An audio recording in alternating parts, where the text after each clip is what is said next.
Coming up, we are going to lay out the top 7 reasons with tips, tricks, and strategies that you should be taking your babies, toddlers, and preschoolers to Walt Disney World. We know this is a scary thing to consider for so many families, and we're going to tell you exactly why it's not a scary thing at all. And then stay tuned to the very end. We are going to have an interview with a baby quip quality provider that is going to really unwrap and explain the process of baby equipment rental through Baby Quip and everything you need to know to make that experience for your trip a perfect success.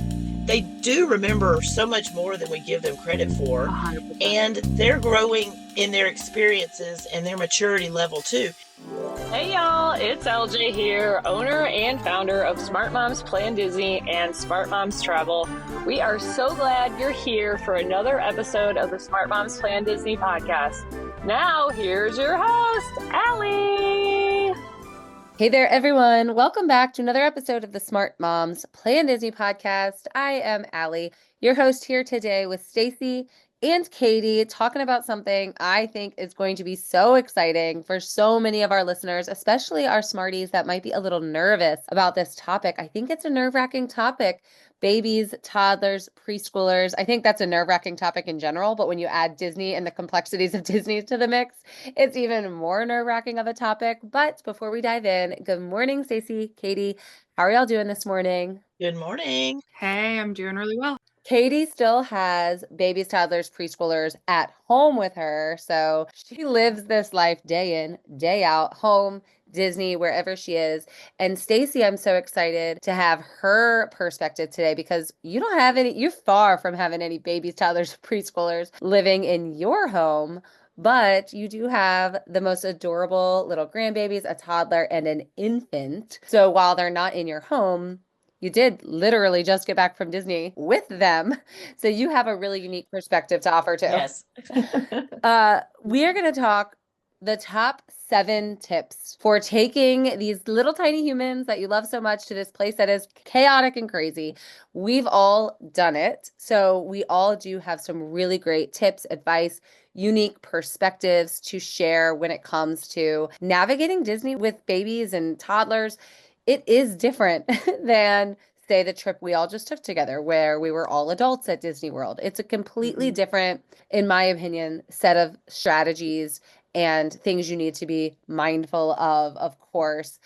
What is the youngest age you personally, each of you, have taken one of your own children or grandchild to Disney World? Katie, what was your very youngest and who was with them? On our first family trip, my youngest Tally was 4 months old at the time. Emma was 2. She was closer to like 2.5.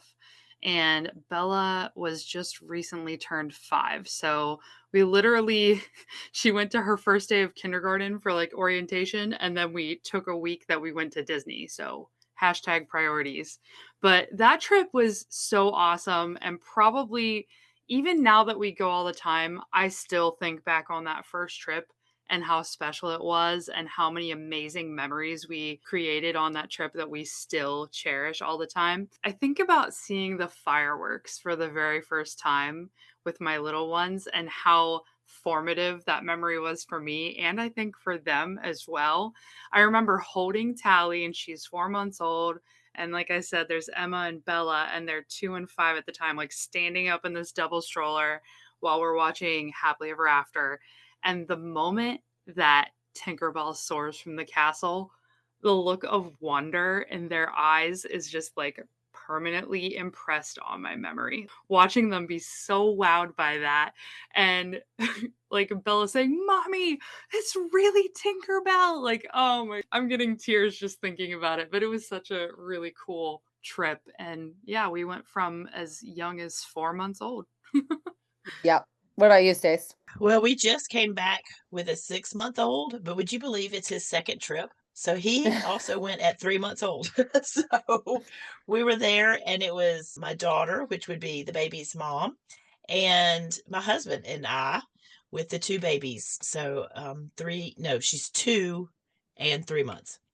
Gosh. And did you ever take your own kiddos that young? My youngest as my own children were probably 9 months old. I think a 9-month-old was the youngest I took as a mom myself. But I had grandma with me. You know, Yeah. I brought grandma and aunts with me when I had babies as well. So we Mhm. always do try to do the multi-generational thing to help when there are babies involved, for sure.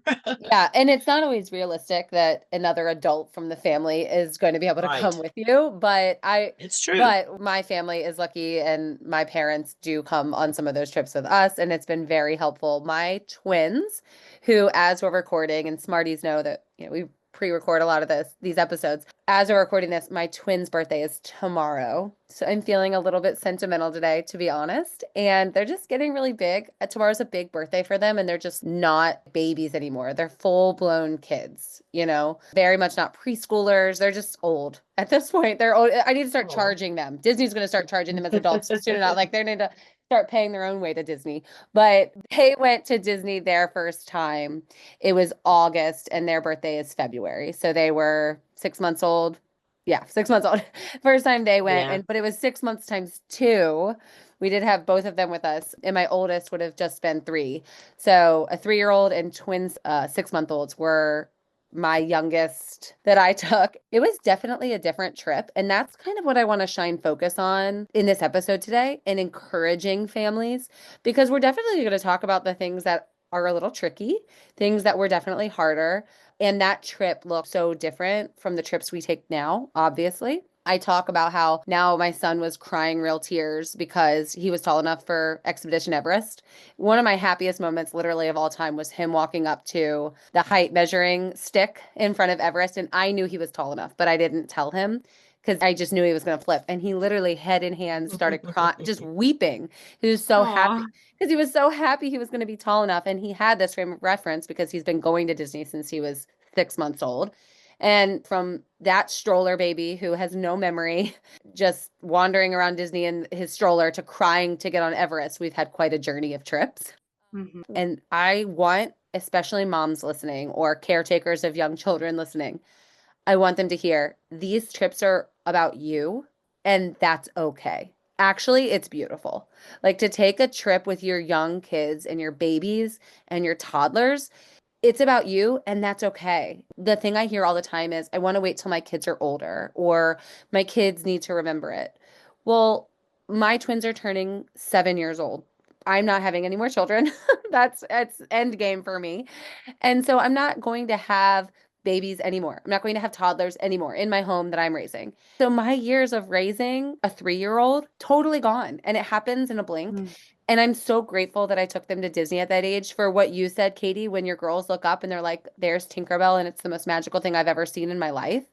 Like this is Mhm. going to evolve and change. And I love running the parks with my kids now, sharing that element and the park warrior ability with these tiny humans that I love so much is amazing. Mhm. But I don't regret a moment of the magic and the way the magic was when they were just little kids in strollers and they have no memory of it because we also only get one of their childhoods. That's Yes. right. We say that they don't have memory of it, but I was literally with my grown adult children this past week, and they do have memories of when they Mhm. were teeny tiny, like even better than me. You know, we'd be discussing something that we experienced many years ago, and I'd get the facts wrong because I have a terrible memory.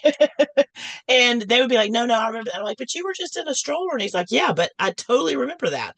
So they do remember so much more than we give them credit for. 100%. And they're growing in their experiences and their maturity level too. I saw a difference in this 3 months from when we took the babies for the Christmas party in November to this past trip, which was a full blown week long family vacation. And to see the growth of the way they reacted with characters, with fireworks, it was so beautiful. My granddaughter went from, when you're talking about happily ever after and the watching Tinkerbell, she went from her experience in November with covering up her eyes and her ears during the fireworks to watching in awe. Oh, it was awesome. It was totally awesome because we felt bad. We're like, okay, I'm sorry, baby, we're fixing to sit and watch the fireworks. You know, that's how we were thinking. We didn't say that to her. And she ended up loving it. She turned the corner so quick. I think we put so many perceptions on our children that may or may not be true. I actually heard somebody talking about it at church yesterday. Yeah, we're not taking the kids yet because she would totally freak out with all the characters. I'm like, you don't know that. You don't know that. Yeah, and misconception, characters are avoidable. They're not just gonna walk up to you if you're uncomfortable with them. You can avoid those things that you think may make your little ones uncomfortable. I think, and then we're going to dive into our top tips here because we have a lot of good advice to give on this. But I think the perspective I want people to listen with today is yes, we are as moms and caretakers and adults with children in our lives. We are so focused on making their childhood magical, right? And making it right for them. But when I think back on my childhood, right, which I've talked a lot on the show about how my parents took me to Disney and my brother every single year. We went all the time. We were very fortunate. But as much as those trips were about my childhood and growing up, those were the years where my parents were parents to young kids. Those were their memories, and we remember them so differently. I only remember fragments, and I went a bunch. But they remember when I was a young parent with young kids, this is what I did, and these are the memories I have of it. And we deserve those memories. I am not going to forget those things. And so rather than the mentality of they have to be bigger to enjoy it, they have to remember it, think about yourself because sometimes as parents, we don't always do that. And when it comes to something like this, not only should you do it, you can do it. And we're going to talk about how after this quick break, hey, if you're a smarty and you're excited to hear these tips and advice, and you know that we have good tips and advice that we share with all of our listeners every single time an episode drops, we need you to go leave us a 5-star rating and review. We even read some of them on the podcast. Recently, an anonymous listener wrote on Audible, great tips. This podcast offers great information and tips. So much goes into planning a Disney vacation, and it's so nice to get all this info in one place. We agree with you, anonymous listener, and we appreciate you calling that out. We're going to give great tips and advice here on the other end of this break while y'all leave your review. This episode of the Smart Moms Plan Disney podcast is brought to you by BabyQuip, the #1 baby gear rental service across the US, Canada, and beyond. There is nothing more difficult for my family with 3 young kiddos than when we are traveling. We're just out of rhythm without our things. We just feel out of step and our kids feel off. It can make our vacation feel so much more stressful than it needs to. With a wide range of baby and toddler equipment available, including cribs, strollers, car seats, toys, and more, BabyQuip helps give us some of that normalcy that our kids crave and we need as parents when we are away from home. When they're happy, we're happy. And by using local quality providers that are often moms, dads, and grandparents just like us and you smarties that are listening today, BabyQuip makes sure that you are working with somebody who understands the needs of your family firsthand. If you need it, they have it. All products follow strict cleanliness and safety protocols and are also insured to give you that extra peace of mind that you need to really enjoy your vacation. With convenient delivery to your location, whether it's a home, a hotel, a vacation rental, wherever you're calling, home away from home, they've got you covered. BabyQuip is available in over 1,500 cities, making it accessible. So whether you're heading to Disney World, Disneyland, or another travel destination, BabyQuip will be there for you. With their easy-to-use online platform, you don't have to stress about getting your products. Head to babyquip.com. Use code SMPOD, that's SMPOD, to get $30 off of any order of $150 or more. That's babyquip.com. Pack light, travel happy. Okay. Magical trips, 7 tips for taking your babies, toddlers, and preschoolers. We've already said this trip is going to be about your family unit memories. It's not necessarily something that your kids are going to remember, but do we just do nothing? This is what I always tell people. I'm like, okay, so my kids allegedly aren't going to remember anything before they're 5? So we'll just sit at home then. We'll just sit at home until they're 5 years old. We won't go to the zoo. We won't go to the park. Why are you doing those things that you do actually do before they can, quote, remember? It's because they are still formative. They are still important, and they can still happen. None of us are just sitting at home. Katie, your youngest is how old today, right now? Hallie is 3 years old right now. Yeah. And has she just been sitting at home every day doing nothing? For 3 Yeah, years. that's it. Yeah. That's what we do. We definitely just stay home because there's no way they're gonna remember it, so there's no point in it, right? I gotta say, just to give some serious understanding to the mentality, I think a lot of times when people say they need to remember it, it's not necessarily because they're super nervous that their kids aren't going to remember. I think it's because they fear it costs so much that they don't want to make that sort of investment into a memory or lack thereof, for a better word. But the reality is, and take that out of your mind, Disney can be affordable. It can fit a lot of budgets. There are all kinds of strategies. We've got tips and tricks for savings episodes. You can hook up with a Smart Moms agent to learn how to save. It doesn't have to be this humongous investment. Maybe you wait for that. Maybe you wait for that trip until they're a little older, but you can take either version of the trip before they can remember. We talk often about when is the best time to go. There seems to be this misconception that there is a perfect time to go. I don't think that there is, except for right now. But if you really wanted to talk about when is the perfect age to go, I really think right before they turn 3 years old, right? Because that's when they're going to have to start paying. Well, you're going to have to start paying for their child ticket and everything. So that was one of the contributing factors to why my family decided to plan our first trip a couple years back. Was we had one child that was 5, our oldest was 5, and then the younger two were 2 and an infant. We basically got 2 kids in the door for free, right? You're a guest of Mickey Mouse at that point. So it was a fantastic saving strategy for us to be able to go to Disney a lot more affordably. Right. Let's start with tip number 7, because I think we're kind of leaning into it with what you just said. Is there such thing as too young to take your baby to Disney? The broad answer is no. There's not too young, right? We already said we took kids at 3 months to 6 months as their first trip. Too young, not really a thing. You've just got to think about the intention behind the trip. If you are a family with only a 2-month-old, you're probably not going because you're ready to take that 2-month-old to Disney, right? At that point, you're probably wanting a getaway with your spouse and your baby is just a tag along, because 2-month-old babies do tag along pretty well in day-to-day life. So I think understanding the intention behind your trip. No, not too young, but what is your reason why? Katie hit the nail on the head when she just said kids under 3 are guests of Mickey Mouse. They are free.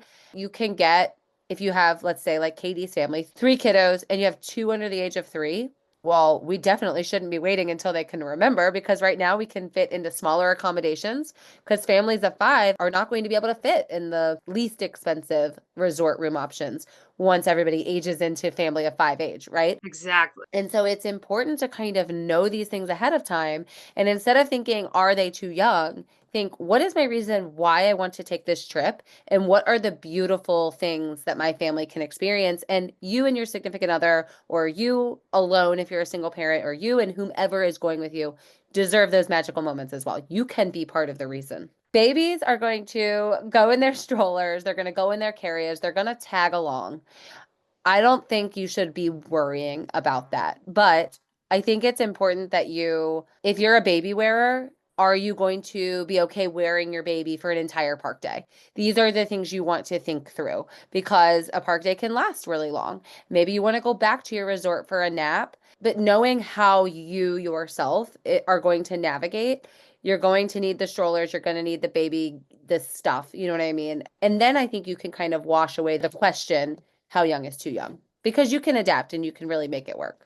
100%. Yeah. There's so much that makes Disney accessible to the whole family. They have like the rider switch system where if you are traveling with 2 adults and, some of your kiddos are older, some are younger, one adult can hang back and hold the baby, take the baby to go do something that they can do. Go watch PhilharMagic while the older ones are on Seven Dwarfs Mine Train. There are lots of ways to navigate the parks with little ones. I love that you mentioned baby wearing, because in my Facebook community, that's like a topic that comes up all the time, is what's the best baby wearing system? What's the best hip holding system? Tell me the best models of strollers. And I feel like we're going to get into that a lot later in the episode. But there are so many things about Disney that make it very doable for a little one. And Disney wants you to bring your little ones to Disney. Yeah, they want you to, and they make it very clear with just how many things there are to do, as you were saying. And that's going to pull us straight into number 6. Our number 6 tip, navigating rides with babies, toddlers, and preschoolers. First of all, we did 2 entire episodes on attractions that do not have a height requirement at Disney World. There are so many of them. And in addition to that, there are shows. And in addition to that, if your kiddos are up for it, there are character meet and greets. I actually was one of those kids that was very scared of characters, like very, very scared. We have a local amusement park, and if they would, y'all remember Chuck E. Cheese? Mhm. Oh yeah. I had I had a birthday party at Chuck E. Cheese, and we have the funniest home video of Chucky like coming up to me during the birthday song, and I'm just like scream crying, shriveled under the Oh table, no. and he just won't leave me alone. Like I think he thought I was sad about something else, and really it was him. And my mom finally was like, "She doesn't like you, don't you get it? Like go away." Oh my I, God. I was I like, don't think we're having those moments at Disney.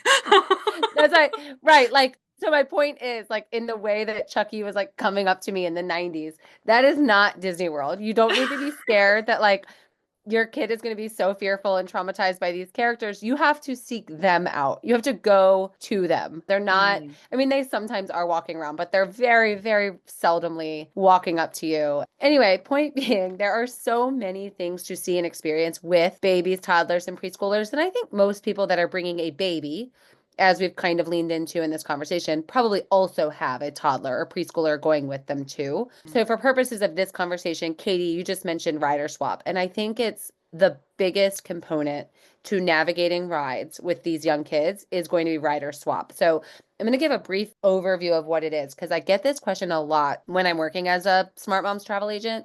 It's not hard to use rider swap. It sounds confusing and it can be very anxiety inducing ahead of your trip. Like, how am I going to figure this out? How am I going to make it work? Disney makes it work for you.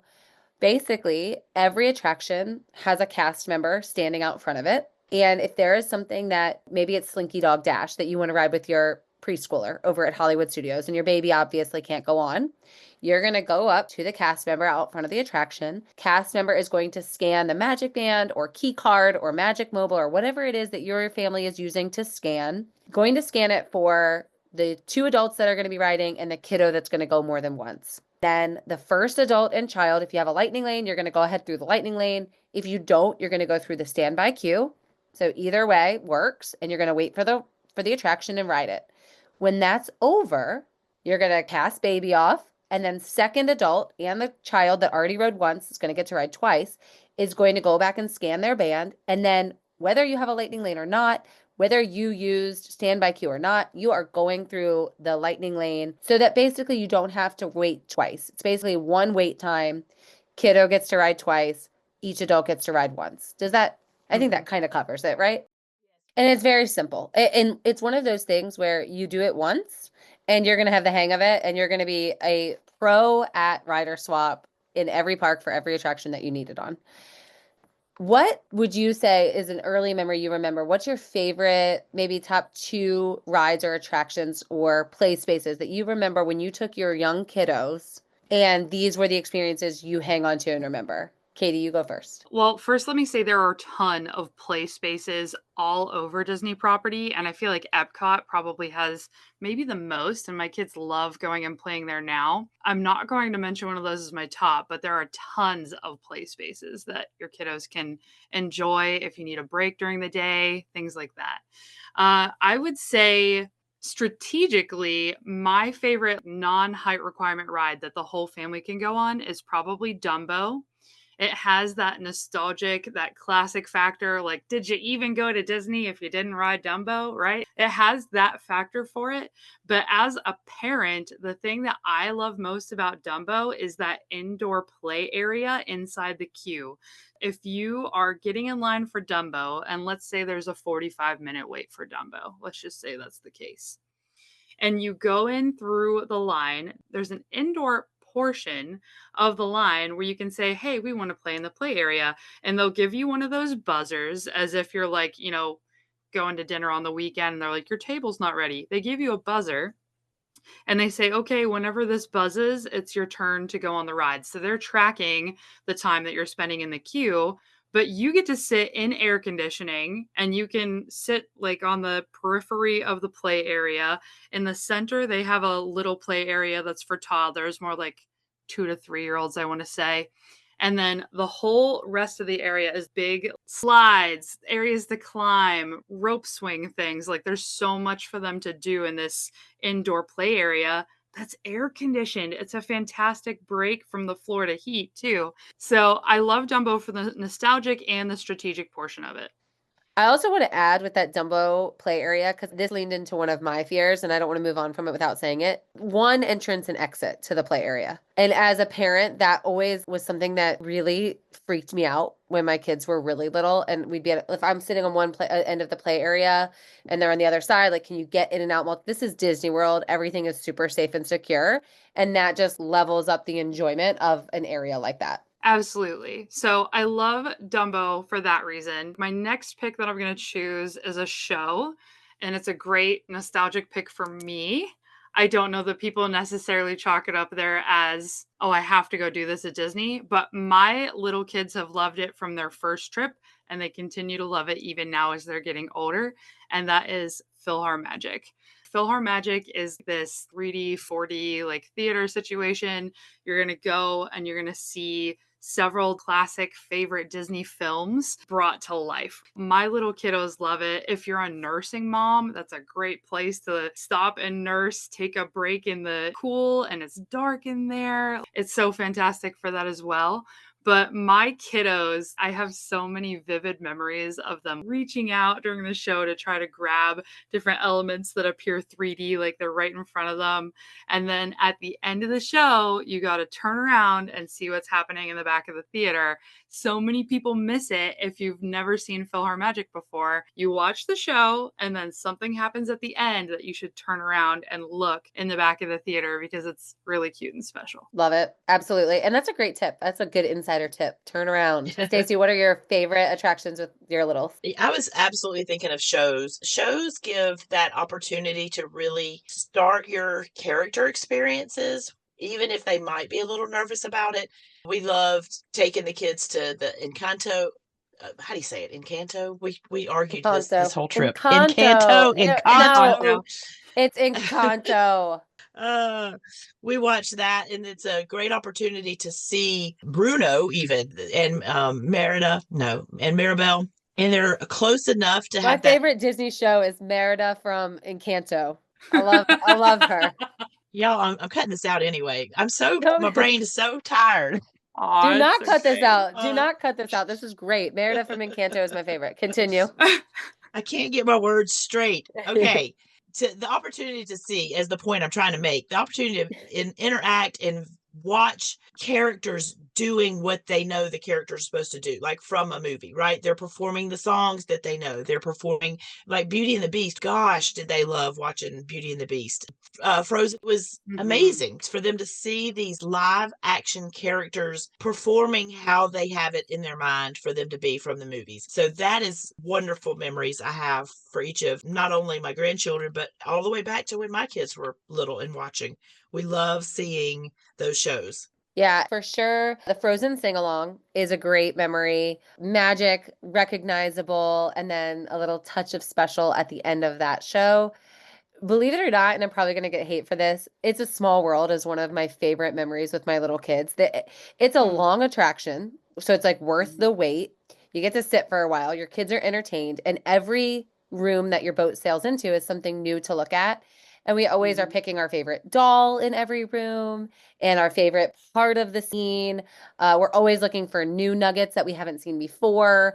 And then at the end, it's fun to like go back through and talk about who was your favorite, what was your favorite part. And so I actually think that's a great, great, great ride for little ones. I don't know why anybody gives hate for Small World. I think it's fantastic also.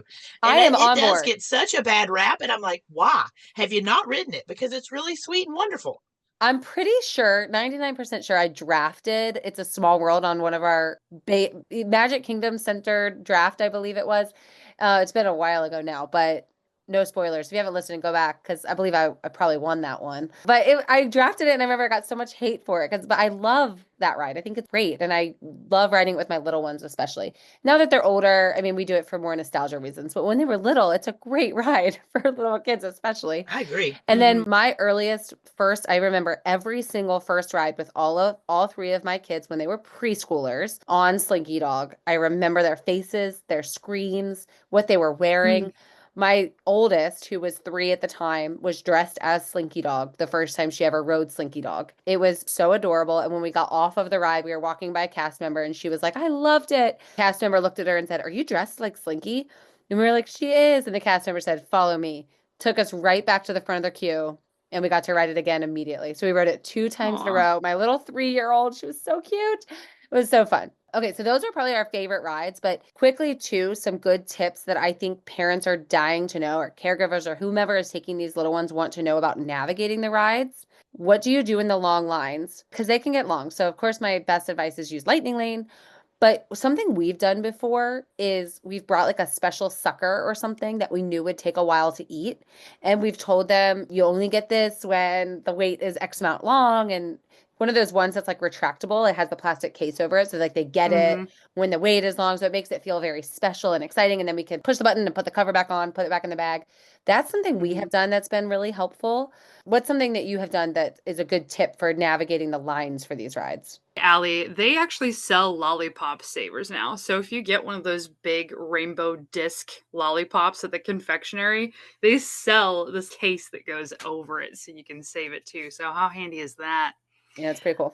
My best tips for standing in line are, well, first of all, you should buy lightning lanes so that you can minimize the time you're standing in line, right? Right. But if you are standing in line, there is the Disney Play app, which is great, especially in places like Peter Pan's Flight. They have like a whole game that's part of the queue. A lot of the queues themselves are very interactive. I'm thinking about the Winnie the Pooh ride has all these little play areas and games and jumping spots and drums and beads, and like there's so much you can do in that queue. If you go in Seven Dwarfs Mine Train, there's the gem buckets that spin. And Disney has thought about your kiddo is going to have to stand in this line. How do we make this interesting for them? So I love that.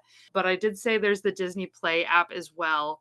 When all else fails, which you may come to a point in the day where we're on burnout mode and we need to handle a meltdown, I don't have any problem with, we're going to break out the Melissa and Doug Water Wow books that are in the diaper bag. We're going to break out the, let's watch Blippi on our phone for a few minutes.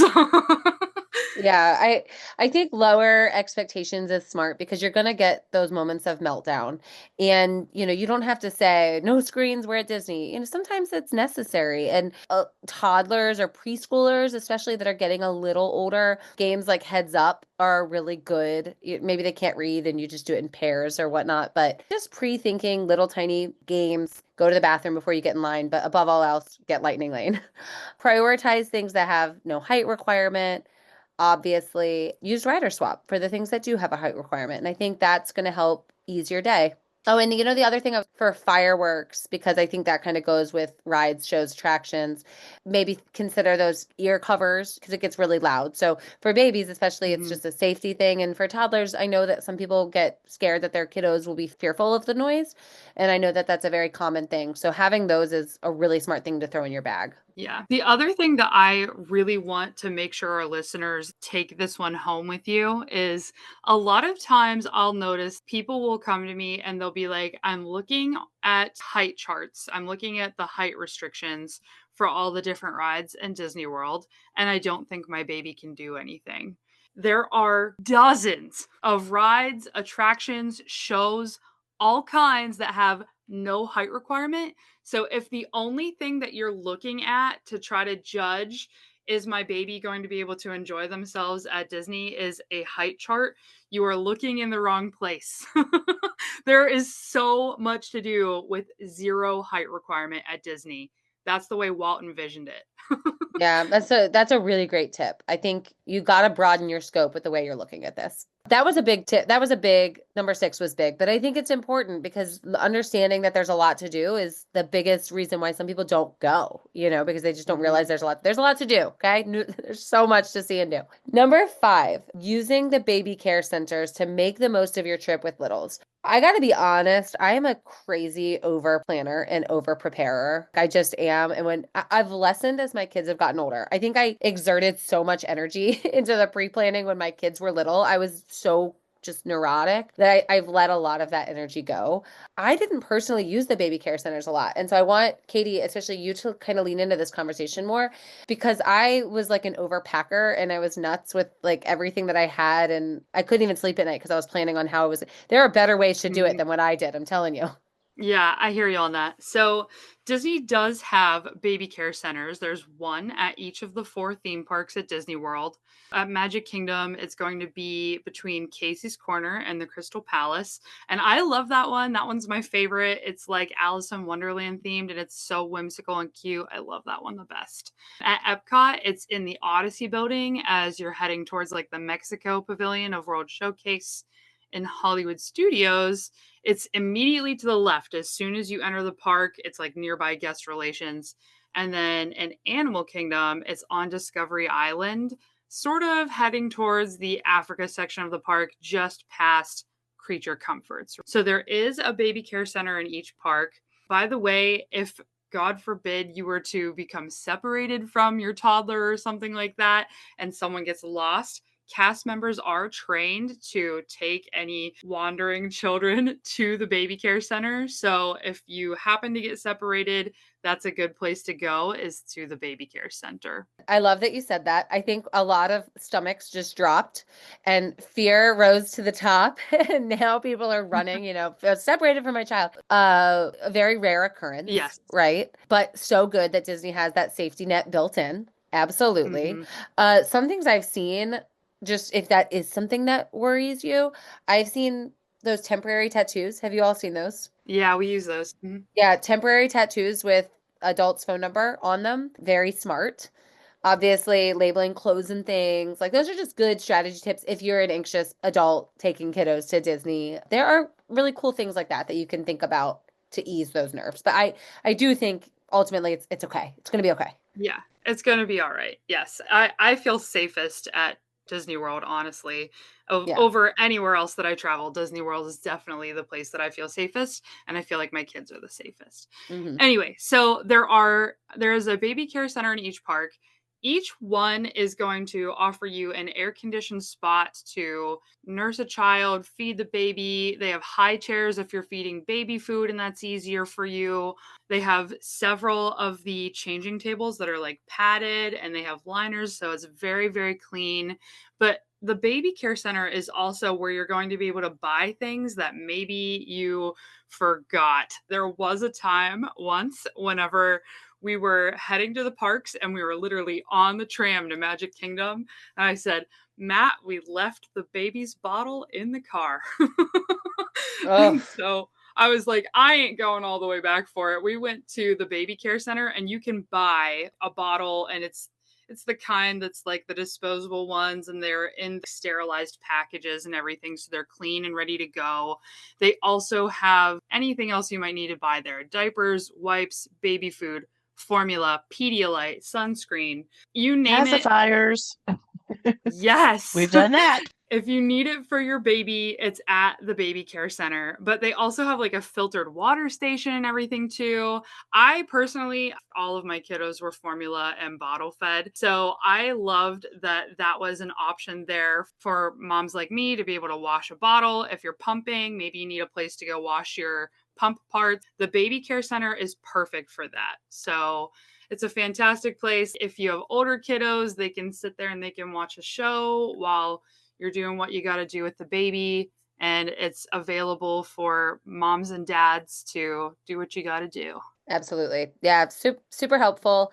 Aside from all the things that you can get that are going to enable your day to be a little bit easier, it's also peace. They're clean and quiet. And sometimes baby needs a clean and quiet space, but sometimes adult needs it a little bit more even. And if you're worried about the exhaustion of taking your little ones, knowing that you have these convenient escapes almost, without having to go all the way back to your room, is really great. And especially if you're staying off site, you definitely aren't going to want to go back all the way there. So having these places to go and relax and feed, do whatever you need, it's really great. If you have a kiddo that has sensory sensitivity, regardless of their age, you are welcome to go hang out in the baby care center to have a quiet place to just sort of get out of the overstimulation of the parks.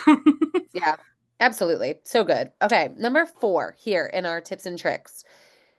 Choosing the perfect dining for a family with little ones. I think that looks very different per family. We went through a phase when my twins were maybe 2, and so that would have made my oldest 6. or 5, yeah, somewhere in that range. And sitting down to eat was really tough for our family. Like we were just at ages where somebody was always crying. Somebody didn't Mhm. want to sit for a long period of time. I just wanted a good meal. And I just remember we had a sit down plan for every day. And I remember I was just at my end at one point and I was like, can't we just have one meal? Like where we all sit here and just eat? Mhm. And the thing was, I wouldn't go back and change it. I liked having a sit down every day because we did need that time out of the park chaos. But the meal, and this is funny because I've talked a little bit about how I struggled with this meal. The meal that my kids liked the most on that particular trip and sat through the whole time without crying was Be Our Guest, which was really funny because it's a longer meal and I think the character interaction is bad. But the point to my story is it might be one of those restaurants where people say, oh, it's a little nicer, or, it's more expensive and I don't want to take my family because, we're just going to do Chef Mickey instead. That happened to be the meal that my kids matched with the best on that trip. I remember we sat for a long time, probably longer than we normally would have because we all were happily sitting. And Mhm. my kids painted the cups. And so I think this, choosing the perfect dining for your family, other than picking like fancy steakhouses and things, which Disney does have, it's going to be hard to go wrong. And it kind of is going to be what makes the most sense for your family. Does that make sense? Yeah, we are definitely in that phase right now of we can't go anywhere in public without somebody having a meltdown. Yeah. I want to say that as a mom who does have kids that are having the meltdown in the restaurant, I don't feel like I can go to my local restaurants out to eat. But at Disney, I feel like I can. I'm not getting those judgy eyes or the people that are like, why can't she quiet down her kid? At Disney, it's just everyone is there, everyone's trying to have a good time, and everyone is living that exact same thing with you, right? It's Yeah. people are very understanding, and I love that. Cast members also go above and beyond to do what they can to like help your kiddo that's having a meltdown. They're always going to talk to them, engage with them, maybe offer them some, stickers and things like that. My choice for dining, I wouldn't necessarily say that I avoid places like Steakhouse 71. I just know to go into a place like that with expectations of, there's not necessarily an entertaining element here for my kids. But whenever I'm thinking about where do I want to take my little one specifically, I love the Crystal Palace, which is a character dining experience with Winnie the Pooh and friends. I love that one. I also love that it's a buffet, so there's like a lot of options. We have mentioned before on some of our dining episodes that if you go to the buffets on Disney property, most, if not all of them, have a little buffet that's like child size and lower to the ground where they can get their chicken nuggets and their pizza slices and things like that are more kid friendly. So I love that. But Crystal Palace has that. The other one that I really love and I'll defend to the death is Garden Grill over at Epcot. That's a Mickey character meal, and it's my favorite Mickey character meal. It's a smaller restaurant, quieter atmosphere, and I feel like you get a lot of really good one-on-one character interaction there. But what I love about that is it's not a buffet, right? It's the family style dining where they bring it to your table. You don't have to worry about missing a character or anything like that. You're going to have all of the character interaction and you're just going to sit there and enjoy. 100%. I think buffets are always a good idea. Family style is always a good idea. So kind of looking at that, especially with little ones, and then character meals, because you eliminate the wait time and you get an attraction with your meal. So those are the Yeah. top 3 things I would say to really look at. Stacy, did your family do any sit down meals with the little ones when you were just there? No, we were with a very large group this time, and it was just our decision to not do sit down meals this trip. We did only quick service, but there's some real advantages to that with the little ones. We were not using a dining plan on this trip either. And the quick service allows for buying adult meals that are easily shared with children. And we just really did that several times. Oh my goodness, we did Pecos Bills. And I don't know if I was just so super hungry or if it was just the best food I've ever eaten. So Yeah, good. exactly. And I just got a bowl, Yeah. a chicken bowl or whatever the term is, and I just added some extra protein in it, and it just made it where it was very shareable. So delicious. And of course, with our large group, we had everyone sharing everything, so it was nice in that way. But we did that not just there, we did that at Columbia Harbor House, we did that at Connections. There was always a way to just add a little bit extra to make it shareable with a child, that we did not have to buy kids' meals. I love that. There Absolutely. was always a way to grow, to increase the size of your adult entree to make it shareable, which worked out very well for us. Yeah, it's good advice when you're having little ones and you're not going to be using the sit downs. And if you are going to be using the sit downs, I think those are my, the buffet, family style, and character meal are probably my top 3 ticks. Like, check at least one, if not 2, And one just point of clarification, because Katie said family style. She said you don't have to worry about missing characters. She didn't mean you would miss entirely, just miss them in the round as they're walking. If you are going to a character meal, you will see every character, right? So, but if it's family style, they're not going to pass your table and have to come back. But if you ever do find yourself in a situation where you are at a character meal and you haven't seen every character that is billed as a character for that meal that day, make sure you tell a cast member, because you are guaranteed to see them. Yeah, absolutely. That's very important, because that did happen to us at Crystal Palace, and it may have been when we were at the buffet, and I've told the story on here before, but we didn't see any characters, and we did have to cast members were great. I've said it on the show before. They brought them all to the front. We met them all there. It was great. Okay, number 3, navigating flights and road trips for your littles. We fly to Disney and drive to Disney. We usually drive to Disney once a year.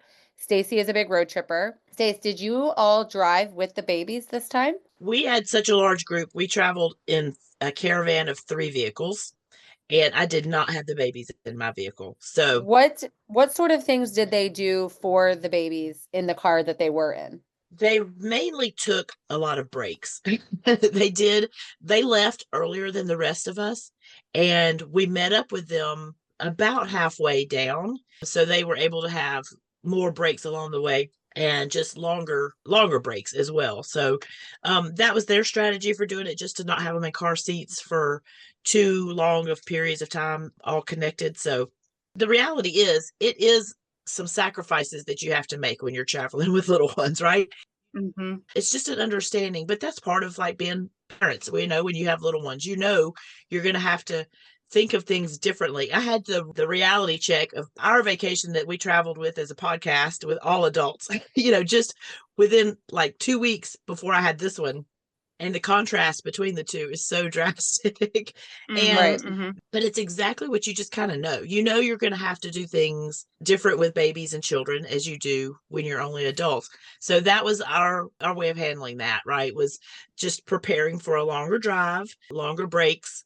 And because I drive that route so often, and I know that if this is your first time ever driving to Disney, you may not know those spots. Where can you stop? What's the best place to stop? I did have that. So we do both, and we have the longest drive, my family, because we're from up in the Midwest, Cincinnati area, and our drive anywhere from 17 to 20 hours it can be, with stops and things. I will say it's a little different for each. So with babies, when they're still in diapers, you're not stopping for the frequent bathroom breaks. So that actually is nice. Once my kids were toddlers and potty trained and we needed to stop for the bathroom, that became tough because, you have to honor it and you have to stop when they have to go. And those were some of the rougher ones. One thing we did learn is that, like Stacey was saying, maybe you don't know the route or where you can stop. And, we've gotten caught on long stretches of highway where we don't know where the bathroom is and the kids really have to go. We actually put one of those toddler training potties in our trunk. Yeah. For the long drive. And that way we were never stuck. If we were really desperate, we had a potty and they were able to use it. And that's one of my best tips. It saved us more than one time for sure. Yeah, just put like a diaper in the bottom of the potty and then you don't even have to clean up that much. Smart. Yeah, exactly. And we did wipes and such, and we always travel with garbage bags. That's another tip for a road trip. Like, make sure you have trash bags and things for garbage, because your car will get really gross really fast. Another tip is, because we cross multiple states when we drive. And I don't know, this is the second time I've mentioned suckers on this episode. I don't know if my kids they like suckers or if that's all kids or what, but one thing we do for every road trip, and my oldest is 10 now, and she still responds to this, is we pack them each an activity bag with different things that they're into, that they're going to like for the whole drive. And, they usually are only allowed to have like one thing at a time, so they don't burn through the whole. when you hand them a bag of new activities, they'll burn through the whole thing in 30 minutes and then say I'm bored, right? And so Exactly. you give them one thing at a time to kind of see and experience. But we hold on to like a really special sucker of some kind or treat of some kind that we know is going to last. So it's going to be a long lasting treat. And we hang on to it. We let them know we have it, and they can have it when we cross our second state. So when we're in our second state, you get this treat. And then that's like, that keeps them a little bit quiet I and like that. thoughtful forward. It's really great. Those are two of my best road trip tips. And then, of course, road games, license plate game. The ABC game is really good, where you look at signs outside and you find things, the whole alphabet. It's really tough when you get to X. And so my kids really like that. Everybody's looking for a quality in, for Q and stuff like that. But it's fun. And then for flying, my best advice is when you have a baby and a toddler, especially, they don't understand what ear popping is. So having something for them to drink. So if you nurse, be prepared to nurse on takeoff and landing. If they're bottle fed, have a bottle ready for takeoff and landing. Toddler, like a juice box or whatever it is that you know that they'll drink on, so that they're constantly swallowing on takeoff and landing. Or a sucker. You can use a sucker for that. And so just something that's going to make sure they're swallowing during the takeoff and landing to protect their ears. Yeah, I love that. When we would have to drive down from Pennsylvania, which is also a really long drive, we would try to break that up maybe across 2 days and like stop in the Carolinas or in Tennessee. We were really big proponents of starting our road trip at night. So we would have everything in the van by like 7 p.m. the night before, and then catch a few hours of sleep with everybody, and then get the kids in the car at like 2 or 3 o'clock in the morning and start driving then to beat the traffic. The kids are asleep in their car seats, so they're not whining for the first few hours. I am a huge proponent of travel at night, personally, if you're going to do a road trip. But if you have to entertain kids in a car or on a plane, I love that you said earlier, Allie, don't worry so much about screen times on vacation. When you're home, okay, fine, worry about screen time. But if you're on vacation, do what's going to keep you sane as the parent, but also keep them relaxed as a child. So we do the Kindles that the kids have games or shows on. My kids love to listen to music, especially that it is pertaining to the parks. We listen to the Disney Junior Dance Party every day in our house, right? Like, we're listening to music, we're doing things like that to keep them excited. I also like the Water Wow books. And Allie, you mentioned do something new, have something new for them to do and hold on to it into a certain time period. I think that's fantastic. Yeah, keeping your cards and like handing them out. I like leaving in the middle of the night too. And when we do that, we do like mandatory sleep because the kids get in the car and they're amped and they're like ready. And we're like, no, no, no, no, no. You're going to go back to sleep for at least 3 hours. And Hmm. if you wake up, we're going to tell you it's still not time and you're going back to sleep. And then when you've slept until this time, you can start to have those things. Yeah. And so far, knock on wood, my kids have responded to that. Okay. Packing your park bag for your time in the parks with your little ones. This is where I was the neurotic mom. I was the night before, I was always packing my stroller and my bag and having it ready so that everything was just prepped in the morning. I was prep mom. Preparedness was my thing. I'm so different now. Well, not so different. I'm a little different now. But I think the biggest tip is that you bring what you would normally take with you on a day out. Don't overpack, right? I was always the mom, especially when my kids were really little, because I had droolers, that we had extra clothes. One small change of clothes, not like a huge outfit, but like fit in a Ziploc baggie. And I had three little kids at once, so they each had their own Ziploc baggie. Suck the air out of them and throw them in the bag. So whether it was a onesie or like a cotton, something easy to fold up, something extra like that, bibs, wipes and diapers. I think wipes and diapers are probably the most forgotten thing. You know what I mean? Like your baby's already wearing a diaper and you run out of the room and it's easy to forget. So wipes and diapers, of course. What about if you bought, Katie, you said your kids were bottle fed. Were you like a bottle warmer family or how did you handle that? So I actually was not a bottle warmer mom. Like, even whenever my babies were little, like I mentioned, we took Tally to the parks for the first time when she was 4 months, and we did not do bottle warming even at that point because I realized early on that she would take like a room temperature bottle, and they make these little containers that have dividers in them that you can pre-measure out the scoops of your formula and put it in a section of the container and then just rotate the lid so that you you can open it for your one little compartment and dump it in the bottle, right? So we would pack, if she's going to drink 6 bottles in a day and 6 ounces, whatever it may be, I'm going to pre-fill those with the filtered water. I'm going to put them in like a cooler bag. And then we also had our pre-measured formula. And as she was hungry or as it was time for a feeding, we would just mix it up and go. You know how you buy disposable forks and spoons and stuff like that, and you always have a bunch of plastic knives left over that you're like, what the heck am I going to do with these? I would use those in our bottle bag, and I would be like, this is my stirring instrument for whenever I'm doing bottles. That's what we would do personally. I do think that that is the better way to go. It helps you be more on the go and not have to worry about how am I going to warm this baby bottle wherever I am. Yeah, we were the non-warmer as well, just because our lifestyle is go, go, go. So it's not a hurdle we had to overcome ever, because we knew if we got into a rabbit hole of bottle warming, we were going to struggle in life just in general, because we are always on the go. So our kids did room temperature as well. So that's something to consider leading up to your trip. Another thing to always have is Ziploc bags. Throw a bunch of Ziploc bags in your diaper bag. I just think when you have babies and toddlers, you cannot have enough Ziploc bags. I can't tell you the amount of things I would just throw in different Ziploc bags. So having those is really important. Sanitary wipes, things like that. Stroller fan is something you can rent. That would be a smart thing to like add on to a rental if you're renting your baby gear and equipment. And this is kind of going to lead us into our final tip, because there are some things you're going to bring with you on your trip, some things that you're used to, your bottles, your diapers, things like that. And then there are some things that you are going to rent. And for some families, not taking it with you is going to be easier. A lot of families opt to rent a stroller versus bring their stroller. A lot of families choose to rent a pack and play or a slumber pod versus trying to haul one through an airport or take up space in the car.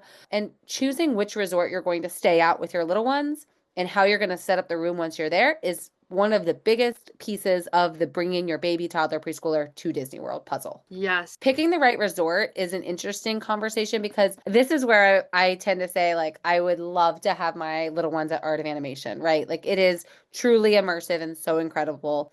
We've also talked a lot about how trips like this with your babies, toddlers, and preschoolers is very much for you. So maybe the deluxe resort is the option. I think that, like with any trip, picking your resort is very personal. It has to do with things like budget, location needs, pool standards that you want. You know what I mean? I don't think there's a right answer that this resort is for babies and this resort is not. I will say one thing to keep in mind is if you are a family of more than 4, looking at those resort rooms that only sleep 4 people, which there are some from value, moderate, and deluxe, looking at those rooms that you will outgrow as a family of 5 eventually would be a good thing to kind of strategize when you still count as a family of 4, having kids under age of 3. Yeah, I love that tip.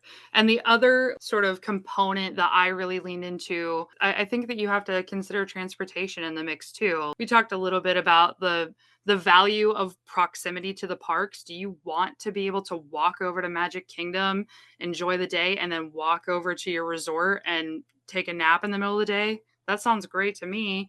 Proximity is going to be an important factor.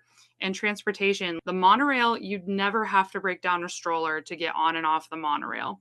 The Skyliner, you can do single strollers or you can do that front and back style double stroller, and you never have to break it down to get on the Skyliner. And those are really great ways to make your vacation a little more toddler friendly. Yeah, the only conversation that really I don't like it, and I would love to shut down the narrative, is that some resorts are better than others for young kids. I just don't think that that's true. I want listeners to know that is not true, and to know that on this trip with young kids, like with any trip, picking the perfect resort has far more to do than just that. There's a lot of factors to really consider. When we used to set up our room, one thing that was important to me was to try to find a quieter area, even in a small room, for like the pack and play. And when I had my twins in pack and plays, we had 2 pack and plays, they never shared. Sometimes we would put them like in the bathroom, or behind the curtain of a bathroom area, like sink area, somewhere where we could turn the lights off where they were going to be and still be out in the room. And this is, of course, where the room type you pick kind of comes into play. But setting it up to where it feels as comfortable and normal for your family as possible is something that I think worries a lot of people, but I think it's important that we say we've all done it and it can be done easily. Yes. And now they have these wonderful things like slumber pods that you can put over the cribs and the pack and plays to keep it darker, maybe a little quieter in there. Like there's a lot of equipment and really great solutions to these problems that families often have. And they're like, how do I actually travel and all of us stay in one room? Exactly. And it's doable. And we're going to have, I'm really excited, as I mentioned at the top of the show, we're going to have an interview with Baby Quip, who we just love and think are amazing. The product line and availability of things you can actually rent from this company to make your stay more comfortable is kind of endless. You know, there are things, if you just go to the website, you're like, oh, I didn't even think of that. Like, yeah, I want that too. There are ways to, if you are nervous about the trip for comfort reasons, there are such strategic ways to eliminate at least that component of your fear. And I think honestly, with these 7 talking points and tips that we've had today, I honestly think we've batted every single fear out of the park. You don't need to be fearful of taking babies, toddlers, preschoolers to Disney World. Enjoy it. Enjoy your time with them as adults and parents and caregivers. Allow them to enjoy magic in a way where magic is more special than it is when they get older, or different, I guess I can say. Make the memories for yourself because you deserve them as well. All right, we're going to take one more quick break. Friend Like Me segment, hear from other Smart Moms travel agents and places where you can join them in communities on social media, in Facebook, on Instagram. Obviously, you love talking Disney with us every Tuesday, but if you can drop Disney conversation into the social media feeds that you're already scrolling anyway, then you should take the opportunity to do it. And on the other side of this break, we have an awesome interview with a quality provider from Baby Quip. You have got to stop your scroll and follow our friend Kristin at Magic Moment Maker on Instagram. She is a fellow mom with dirty dishes piled up in the sink, laundry to fold, but she's ready to drop it all and take an adventure. She's keeping it real while keeping it magical at home or in the parks. She loves to spread her magic. She shares her content while in the parks and helps you, the fellow mom with the dirty dishes, find the magic in your own home. If you want to know the tips like what dessert is the best at Epcot or where can you get the best castle picture, go follow Kristin at Magic Moment Maker on Instagram. Hey there, friends. I'm Katie Boone, one of your podcast co-hosts. I'd love to invite you to join my Facebook Disney planning community called Planning Disney with Babies, Toddlers, and Preschoolers. In my group, I love discussing all the aspects of planning your magical vacation with little ones. Find my community at facebook.com/groups/Plan Disney with Little Ones. Again, that's facebook.com/groups/Plan Disney with Little Ones. When you join, don't forget to tell me you heard about my group on the podcast. See you there. I am so excited. I am here now with a quality provider from Baby Quip. We talk about Baby Quip all the time on the show and why it is the sole thing that can literally make life traveling, especially with little ones as a family, so much easier, so much more home-like when you are on vacation. Today, I'm with Bree. She is our quality provider rep from Baby Quip. Bree, how are you today? Good. Hi, Allie. How are you doing? I'm doing so great. Thanks for joining us. And you're about to have a baby yourself. Yes. Like very soon, any day now, any hour, actually. Yeah. So not only are you a quality provider with experience in helping others make this happen, you are somebody that needs these things as you are traveling and doing things with your family. So I'm so excited to get your perspective. Tell me a little bit about how you became a quality provider and just your journey with this awesome Baby Quip. I've been a Baby Quip provider for almost 8 years now. So I started way back in 2017 before we were branded Baby Quip. And I actually started 3 months postpartum with my first daughter. And I was a corporate mom climbing the corporate ladder. And I realized, like the pumping schedules and all of that was just chaos. And I really wanted to be able to spend time with her at home and be that home mama, which I never had planned in my life. And I stumbled upon Baby Quip and I was like, you know what? This is a very interesting idea. And I jumped into it and it kind of just grew and grew. And it was such a needed thing because when we traveled with my daughter, when she was, just 4 months old, I realized how much stuff we have to actually bring and plan for to get on an airplane to make her comfortable because you have to think about safe sleeping arrangements. You have to think about sound machines. You have to think about, how are you going to get them to and from the airport to your hotel. So it just clicked. It was like, okay, this is a needed thing and I'm just going to run with it and we're going to go with it. So ever since then, we've been growing and now I'm right next to Disneyland. Yeah, that's amazing. You live right there. I love that your story includes so much personal use. You were in the position of a family that would be a family that uses Baby Quip, and that's how you stumbled upon it. So I think the thing that our smarties, that's what we call our listeners, worry about and wonder about the most when they are about to travel and they're in the position you were just saying, how am I going to do these things, right? When they're thinking about not only the things that they need, they're thinking about, well, how do I get them once I'm there? Talk to me a little bit about, from the perspective of a quality provider, and I'm a family going on vacation, what is the process like to get the items I need? I'm flying, I am without my normal. What does that process look like as a family using your service? Yeah, so Baby Quip makes it so easy. You can either go on the app or you can go on the website, and all you have to do is like enter your destination, plug in your dates, and then you can even choose your time window. So we do like a 2 hour window. So if you guys are landing and heading straight to a hotel, we can meet you within that 2 hour window that you guys are there and ready to go. And then some hotels we do have to meet in person, some we can drop off at the front desk, which is so convenient. From there, you would just pick all the items you need, and it's honestly like a piece of cake because you go on and you're like, okay, what do I need for baby? What do I need for my toddlers?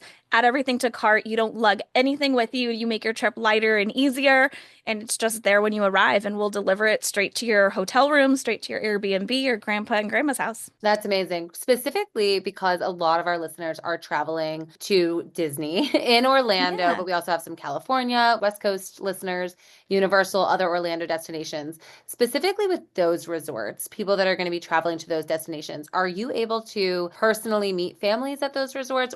Are you able to drop things off there? What does the process look like for, let's say, Disney World specifically? Yeah, so we love Disneyland. Obviously, I'm wearing my Mickey ears. But Disney-owned hotels, we do have to meet in person. It's just kind of what their policy is. So what that looks like is you guys would choose those 2 hour windows and we would meet you. Depending on the hotel, sometimes we have like certain locations where we have to meet, and we would just coordinate and communicate all that ahead of time so you guys are prepared and let you know their policies and all that good stuff. And we would help you guys get all the items you need for your babies. I think the number one rental are strollers for Disney, just because Disney has those like hard plastic strollers that are so hard to push and not comfortable for the kiddos. So yeah, that's definitely like the number one renter for us as far as like delivering to our Disney families. That was good. And you mentioned something else I want to touch on. You said you kind of coordinate everything. You're in charge of the communication. You know the policies for the resort. So, as a mom coming down with my three young kiddos, those are things that you're going to know for me on my behalf, making it so much easier.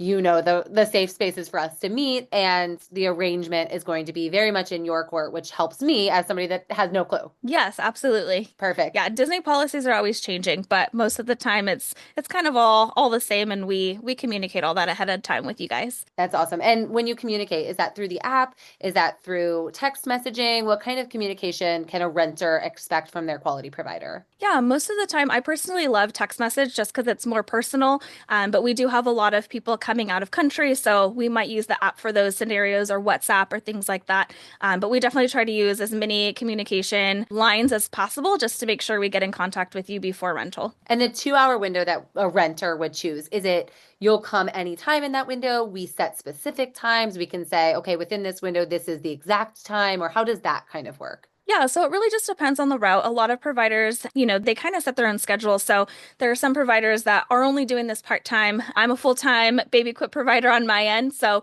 we do have multiple deliveries per window. So we normally give you guys like about a 15 to 20 minute heads up and say, hey, we have two more ahead of you or whatever it may be, and then we'll just meet them right there at the gates. That's awesome. And talk to me a little bit about the most popular, you say you do this full time, so I know you are working with so many families, probably with a huge range in ages for the kiddos that you're helping. Yeah. What are some of the most popular items that other families have rented that may spark something like, oh, I totally need that? Yeah, so like I said, strollers is a huge renter for Disney. Just because like Disney, you walk so many miles. Like here in Anaheim, it's like 12 to 15 miles minimum a day. And I'm sure at Disney World, it's even more than that. So strollers is a big one, even up to our older kiddos. So our favorite brands that we rent out that our families absolutely love are like the Bob strollers. So we have the single Bob that holds up to 75 pounds, which is great for like those older kids who are like out of stroller time. But at Disney, you need a stroller for like the 5-year-old, 6-year-old, 7-year-olds, even 8-year-olds sometimes. And then our Bob Dually, which is like the double version of that. And then we have a lot of different like family friendly options. So we have the Up a Baby Vistas, so it can accommodate newborn and toddler, and even like a ride on board for that third kiddo. So we have so many configurations, so many different types of strollers. And other than strollers, I would feel like sleeping arrangements is another really big one, because when you go to Disneyland hotels, they may have some pack and plays or some cribs. But when you get there, it's not necessarily a full size crib. So you're planning on getting that full size crib, but your little one is like not used to it. So you want to make sure like your sleeping arrangements at your hotel are going to be comfortable for your little one, because anytime you have a break at Disney, you want to make sure that they're fully rested and ready to go that next day, just because it's a lot to go to Disneyland with little ones. But when you have the right gear, everything makes everything easier. Yeah, I love that you said that. We talk when we talk about baby equip all the time. We say when you have the right things that make your vacation feel more home-like, the vacation just feels much more like an exhale for me. You know what I mean? Yes. Because when you're out of sync with your things, it makes it so much more difficult. So when you're navigating through the app or the website and you're choosing the products that you want, you mentioned you have the Bob and the Bob Dooley strollers. You can choose the product, the type of product, all of that you personally want, and then it matches you with a quality provider. Is that kind of the best way to explain how the process would work? Yes, pretty much. So you can look through all the providers and you can see, all the reviews and all that good stuff. But being able to customize your cart and figure out what you need is the best part of the experience, because not every family is going to look the same. Some families, their feeding schedules and making sure they have the bottle warmers and high chairs is going to be more important than maybe having that sleeping arrangement, because they might be okay with the pack and play that the hotel provides. And then there's other families where they're like, no, we need as many toys in the hotel as possible, because we're going to be having a nanny in the room and we're going to be heading into the parks or something like that. And they just need that entertainment. So every family looks really different, but being able to like add everything you need to that cart and just finding that one person that's going to be able to personalize it for you and curate that package is amazing. And then here at Disney, we love adding that little bit of pixie dust. So we love giving those little swirly Mickey straws, just because like the parks have the paper straws that disintegrate. So that's just something like my family loves to give to our families. Oh, I love that. I love that. That's awesome. I love that you also mentioned just now bottle warmers and high chairs. My next question was going to be, what are some less popular items? Everybody has stroller and pack and play at the front of their minds, Yeah. car seats for some families. What are some less popular items that maybe I didn't think I needed that are available on Baby Quip? Because, when you're in a small hotel room, maybe you don't need the high chair. But if you have an off-site property, a villa with a full kitchen, and you have a baby that's just learning to eat, that is game changing.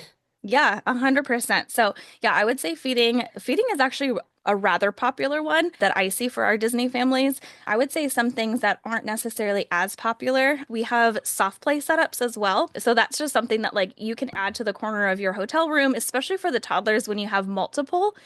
At least they have that little playground inside that's safe and nanny can be there and see. But we also have those, now I'm blinking on it. It's okay. You're It's about to have a baby. Tell me, explain it, and I'll I come up know. with It's what it like is. it's like the pregnancy brain. Yeah. Like the little baby gates, like the ones that like Oh, block yeah, you yeah, in. yeah. Yeah, yeah, And yeah. the reason why that is like so important, that a lot of people do get, but not a lot of people think about, is the hotels aren't necessarily baby proofed. And Right. so, the outlets aren't going to be covered and things like that. So especially if you have toddlers or little ones that are on the floor crawling and things like that, that's something to think about as far as, protecting that space for playtime while you're in and out of the hotel room, showering and all that good stuff. Yeah, we had that. I have twins. You and I kind of just talked about that. And we had one of those because it was really hard when they were running different directions and we needed just to have them all in place. And when they were little, that would have been perfect, because we talk all the time on the show about stressing to families, incorporate downtime in your Disney vacation. And when you're having the downtime, you want to be able to actually have that relaxing experience in your resort hotel room. These are the things that are going to make that even more possible and make relaxing actually achievable for the adults that are caring for the kiddos on otherwise chaotic Disney vacations. Share a little bit to me about how you ensure that all of the baby quip gear meets the high standards of cleanliness and safety? Because I know that it does 100%. And I think that's one thing that lingers in families' minds before they go hit rent. And I want to ease that worry. Yeah, no, that's a really good question. That is one of my, mama concerns as well, anytime we're going out anywhere, right? But the thing is you are renting from families, other moms and other dads that actually care about their little ones. And so our cleaning process is so thorough. Like we're going to be cleaning after a rental as well as before a rental. And what that looks like is we're going to be vacuuming all the crumbs out, all of the gunk out. We have non-toxic products that we're using. So that way, anything that we're using on our equipment, it's not going to be, harmful for your little ones. It's something really important that we really emphasize when we're cleaning. We do stain removal, but the best part about it is that we use like a steamer. So I personally love the Dupre steamer, and it's like 500 degrees, and we just steam everything that comes in and out of our rentals. So not only are you getting a clean stroller, but you're also getting a sanitized one through that really high-powered steam clean. And it's just absolutely amazing. So when you're renting, you're pretty much renting what looks like almost brand new products because we're going through that whole entire cleaning process. And it's just amazing for the little ones to be able to receive that and for the parents to feel comfortable and, be able to give that to their little ones. It's so funny because when you really think about it, it is a thought that is lingering stress in some parents' minds. But you mentioned those plastic hard Disney strollers that you can just get at the main gate.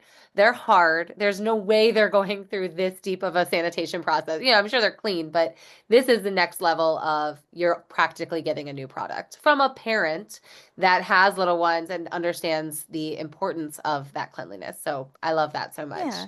Can you tell me, do you have any memorable experiences from renting equipment for a family, or remember a time that maybe you helped a family that would help our listeners understand from that unique experience why Baby Quip is different and special? Yeah, I mean, there's so many. Like we get them on a very weekly basis, even daily basis. But I would say our most memorable ones and that really pull us apart is that you're able to do same day bookings. So we have a lot of families from Disneyland here in Anaheim. Our SNA airport is only about 15 minutes away. But the thing about renting car seats at the car rentals, they're not always guaranteed and they do not clean them. They look disgusting.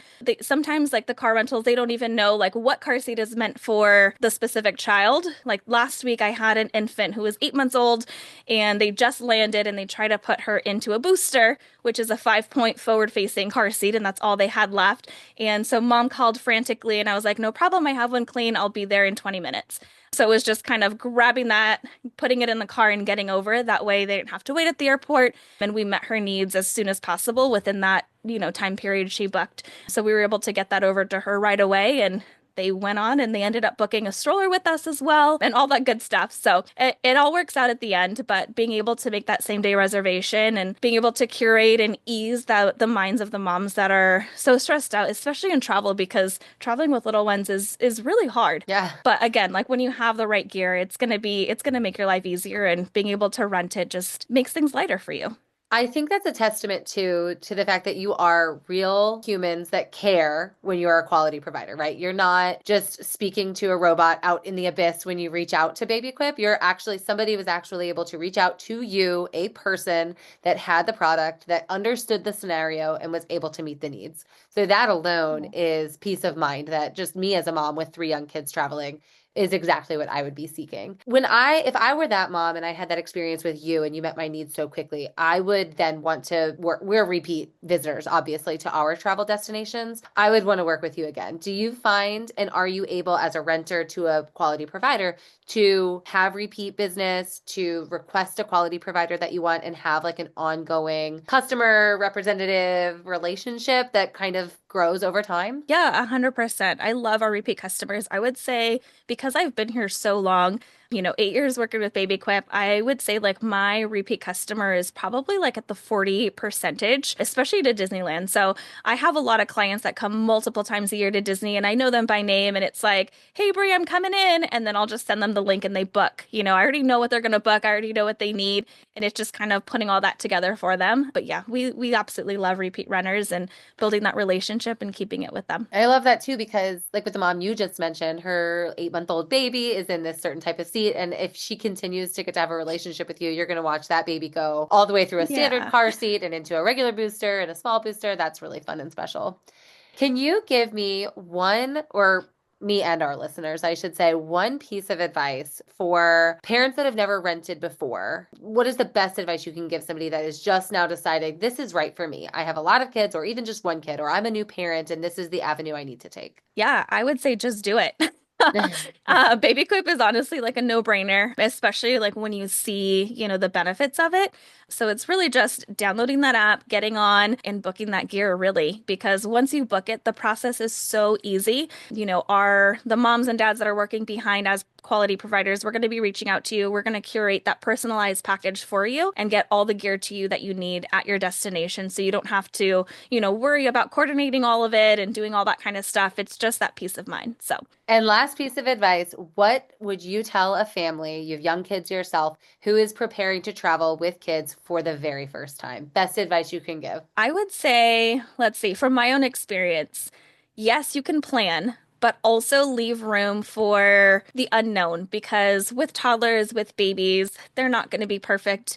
It's not going to go as planned. So just go with the flow, take those rest breaks as needed and have the right gear and just make your trip fun. I always say that like Baby Quip, once you have the right gear and need, you can actually have that vacation instead of that trip, because you're able to rest with that peace of mind with all of the items for your baby. That's great advice. That's what we say about the parks as well. Plan what you can and be ready for everything to go unplanned.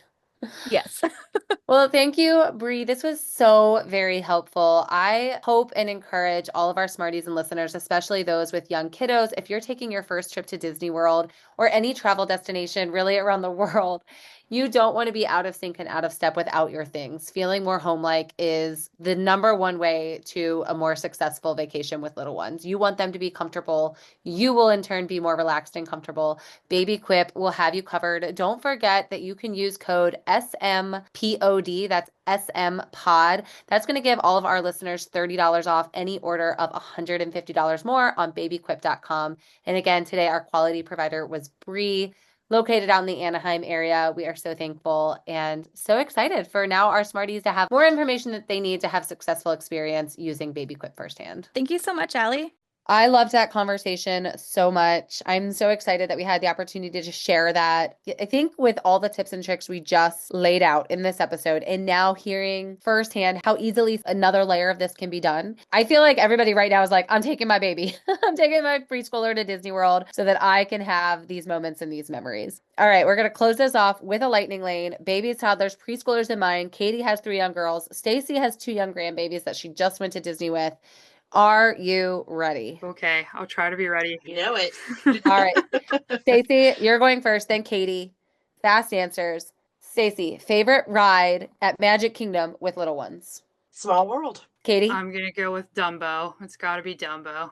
My favorite was Small World, but since Stacy stole it, another thing that I love attraction-wise is the Walt Disney Railroad right there. It takes you all around the park, so you can ride it like from one spot of the park to another, but you can also just ride it for fun. And so the railroad you can't overstate how perfect it is for little ones, especially little ones that love trains. And for any smart moms, travel agents listening today, the hidden Mickey will be Railroad. Okay, favorite ride without a height requirement for little ones in any other park besides Magic Kingdom? Stacy. Frozen Ever After. Such a good one.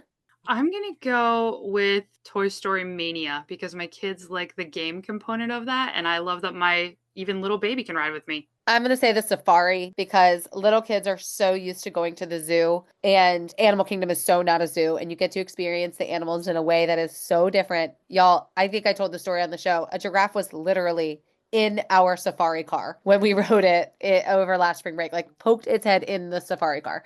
It is so great. And you can take babies, toddlers, anybody can go on it. Okay. Favorite show with a little one?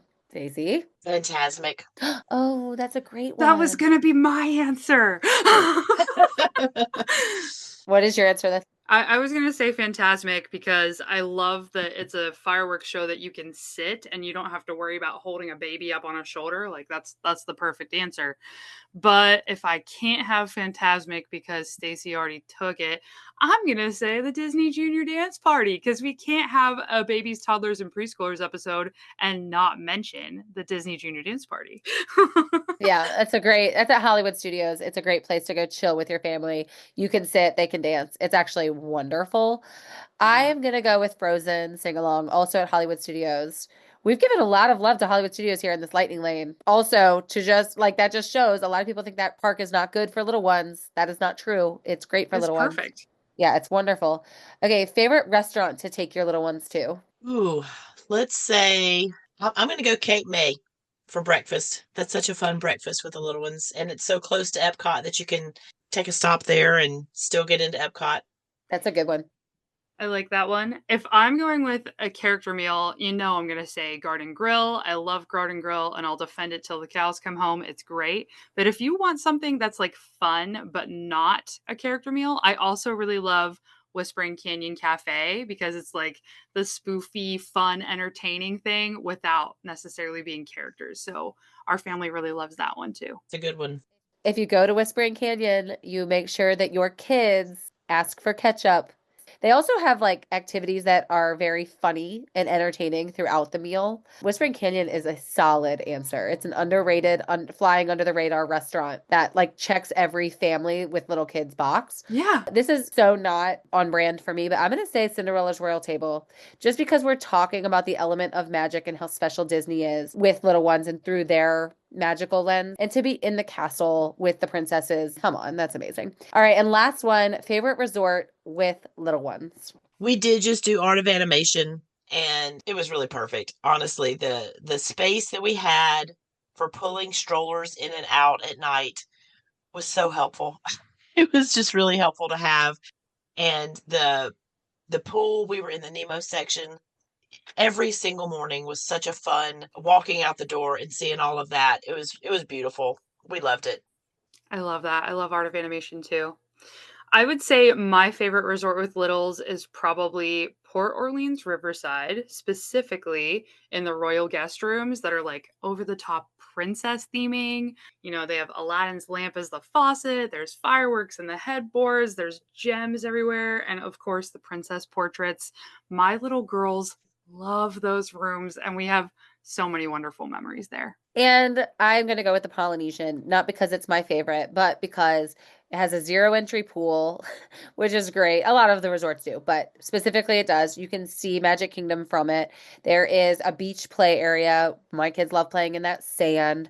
There is the monorail, which I was a mom of twins with a toddler, baby twins and a toddler at one time. And our double stroller, wheeling it straight onto a boat or the monorail is clutch, because so many of the other transportation options, we had to fold our double stroller. So Polly all day for me. The Polly has that new Moana splash pad too. It's so fun. Yeah, that's over at the tower, which is great. We haven't used it yet as a family, but my kids, especially when they were a lot littler, love the splash pad, the normal splash area just at the Polynesian Village. So I can't wait till they get to do the Moana one over at the tower. That's going to do it for us on this episode of the Smart Moms Plan Disney podcast. Take your babies, take your toddlers, take your preschoolers to Disney World with you. They will make magical memories. They'll have formative moments, but you will make magical memories that you will remember forever as a parent, adult, or caregiver of little ones. You deserve that. You deserve that because you only get to do this once, and you deserve to soak it all in. It's doable. It can be easy. It can be functional, and it can be so great. And until next time, we'll see you real soon.